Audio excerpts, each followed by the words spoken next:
The month of May witnessed the annual Mental Health Awareness Month with the theme, Movement, Moving for Your Mental Health, which focused on how incorporating physical activity can support mental well-being.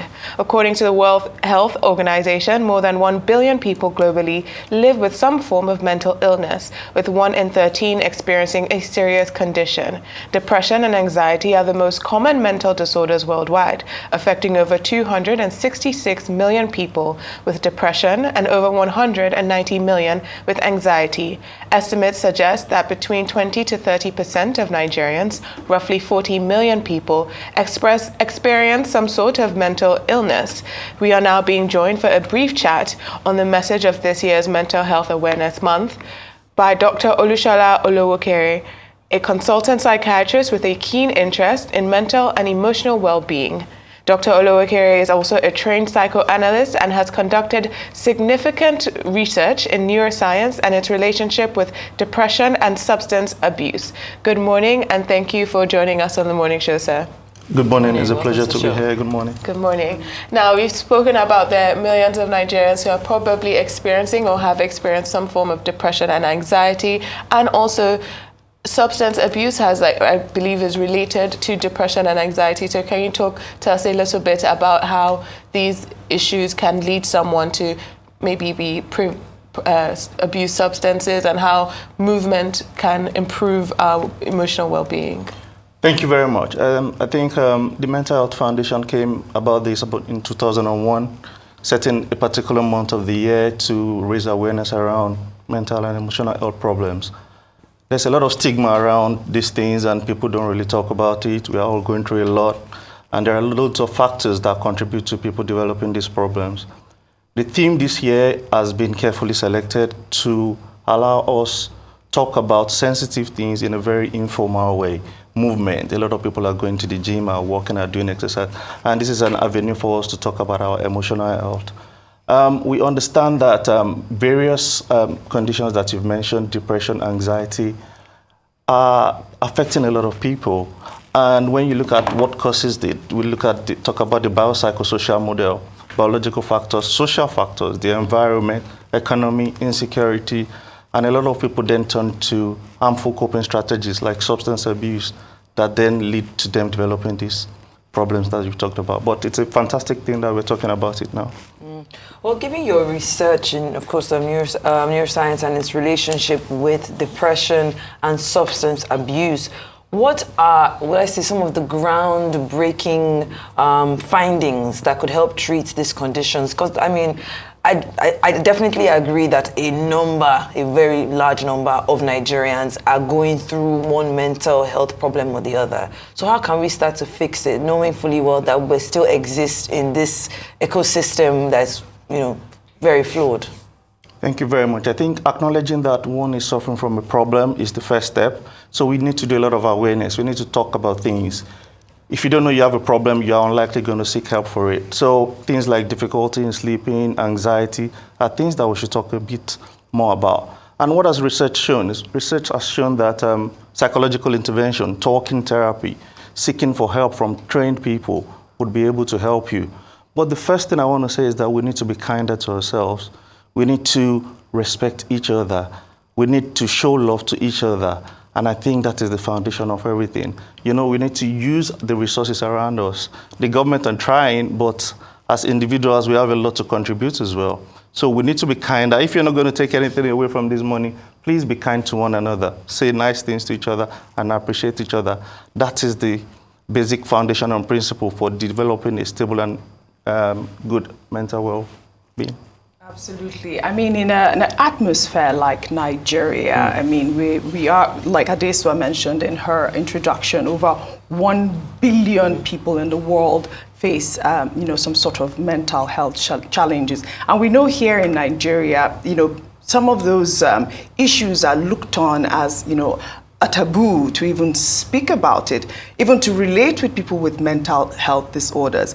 And I understand that certain mental health disorders run within the family, so it's some sort of, genetics. How hard has this advocacy been? And besides just, telling people to care for each other, what more do you think the federal government can do to help in raising awareness and even treatment? Thank you very much. I think setting out a month, a year to talk about it more is not enough. Then the next hype is going to be around World Mental Health Day in October. But I think it's something we need to talk about regularly. January 5, 2023, President Buhari, before he left, signed the Mental Health Act, which is something that replaced the Lunacy Act that had been there for 60 years or so. That is meant to set a lot of things in motion. Policies, community intervention, early access, and affordable care services. So we need the approach from top for policies to be put in place so that this then filters down.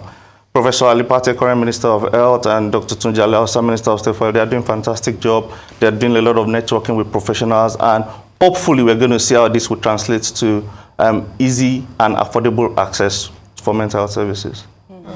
Thank you. So I would say one of the worst outcomes that you can possibly have when people are dealing with depression and anxiety is that we do have young people who have lost their lives, who have committed suicide, beyond just people who have substance abuse issues. Now, are there anything that you can advise people to recognize when people might be at risk of possibly taking their own life or at risk of being, in a very bad mental health space? And are there any tools that people can access? Because access to care is, I would say, a barrier. Just beyond just the taboo, being able to access proper mental health care is possibly difficult for the average Nigerian. Absolutely. It stems from the stigmatization, how people have really labeled this as a very terrible condition. I think talking about it will raise a lot of awareness. I've talked about access to service, and I think that is important. I think we should know that our mental health should have the same priority as our physical health. The way you can easily approach someone and talk about headaches and joint pains and diabetes and hypertension, we should be able to speak about anxiety and depression and things like that. And the affordable help should be made available there. When you talk about resources in my own company, our main aim is to raise awareness, educate people right from school age. Because if you're able to tackle and identify these issues from a very, very small, young age and put in place interventions that will be able to help them, then you prevent that from developing into more serious things. Suicide is never a good thing, and we know that help is available out there. People should just be able to seek that help.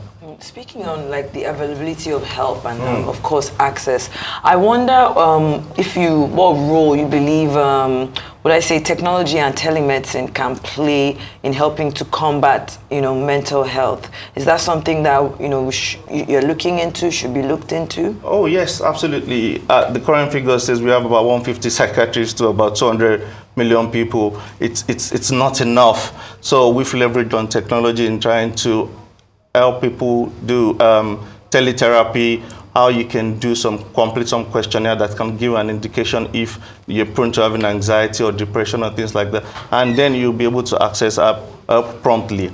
I think that's the way forward. We need to leverage on technology to be able to access it. But then I think about those people in the villages that probably don't have access to. So I think it still has to do a lot around policies that will filter down, that you'll be able to train those at the primary care level, the primary health workers, the CHUs in the community, so that they're able to identify the early warning signs, withdrawal from socially isolating yourself, changes in behavior and things like that, and then help could be made available promptly.